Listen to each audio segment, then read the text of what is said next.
नमस्कार साथियों। साल भर पहले चीन के वुहान से निकले कोरोना वायरस दुनिया भर में करीब 15 लाख जान ले चुका है और हर रोज़ कोरोना वायरस के नए मरीज लाखों की तादाद में बढ़ रहे हैं। दुनिया भर के लोगों को कोरोना वैक्सीन का बेसब्री से इंतज़ार है। वैक्सीन के ट्रायल की खबरों को सुनकर और हर किसी के मन में ये सवाल है, आखिर कब तक ये आम इंसान तक पहुँचेगी। लेकिन अब ब्रिटेन में आम इंसानों के लिए अगले हफ्ते से कोरोना वैक्सीन पहुंचने वाली है। पूरी बात हम बताएं और भारत की जनता के वैक्सीनेशन प्रोग्राम के बारे में बताएं, उससे पहले आपसे गुजारिश है कि चैनल को सब्सक्राइब ज़रूर कर लीजिएगा। खबर ये है कि ब्रिटेन पहला देश बना है जिसने कोरोना वायरस की वैक्सीन को इस्तेमाल के लिए मंजूरी दे दी है। Pfizer BioNTech corona virus vaccine को ब्रिटेन में आम लोगों को दी जाएगी। ब्रिटिश नियामक MHRA के मुताबिक कोरोना वायरस के खिलाफ 95% तक सुरक्षा देने वाली वैक्सीन लोगों के बीच उपलब्ध कराए जाने के लिए तैयार है। हालांकि पहले ये प्राथमिकता वाले लोगों को ही मुहैया हो सकेगी। ब्रिटेन ने पहले ही वैक्सीन की 4 करोड़ खुराक की मांग की है, जिससे 2 करोड़ लोगों का टीकाकरण हो सकेगा, क्योंकि एक इंसान को 21 दिन के अंतराल पर 2 डोज लेनी होगी। ये वैक्सीन कैसी है, शायद आप ये भी जानना चाहोगे। दरअसल ये नई तरह की वैक्सीन है जिसे mRNA वैक्सीन कहा जाता है, जो शरीर को प्रतिरक्षा का निर्माण करने के लिए कोविड-19 के वायरस से आनुवंशिक कोड के एक छोटे टुकड़े का इस्तेमाल करता है। अब सबसे अहम सवाल है जो हर किसी के मन में है कि भारत में कब तक आएगी ये वैक्सीन।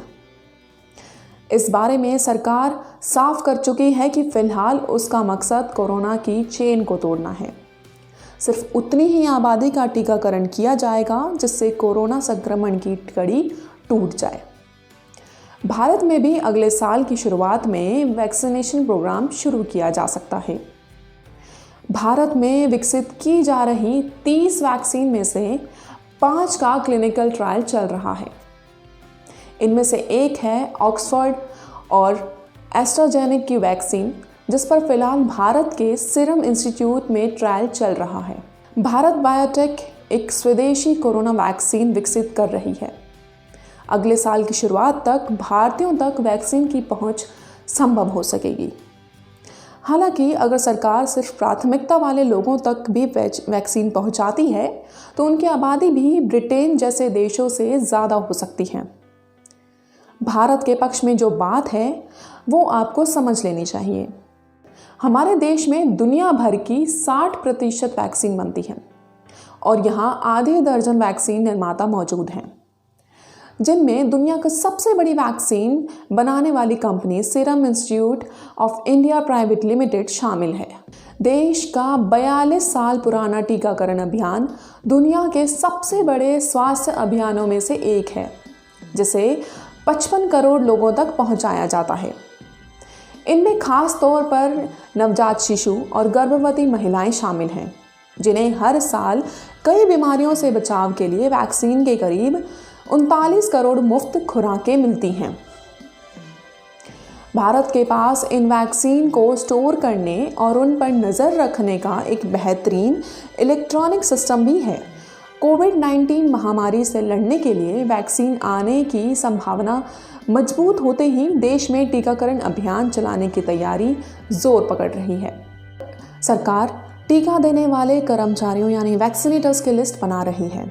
अभी सार्वजनिक क्षेत्र में 70,000 टीकाकर्मी हैं और निजी क्षेत्र में 30,000 टीकाकर्मियों को भी अभियान में शामिल किए जाने की संभावना है। उम्मीद है कि भारत समेत इस दुनिया को जल्द ही इस बीमारी से निजात मिलेगी। हाँ, लेकिन जब तक वैक्सीन आप तक नहीं पहुंच जाती है तब तक अपने आप को सुरक्षित ज़रूर रखिए। ये जानकारी आपको कैसी लगी हमें कमेंट बॉक्स में ज़रूर बताइएगा। साथ ही चैनल को सब्सक्राइब ज़रूर करें। जानकारी पसंद आई हो तो वीडियो को लाइक और शेयर भी कीजिएगा। मिलते हैं किसी और जानकारी के साथ।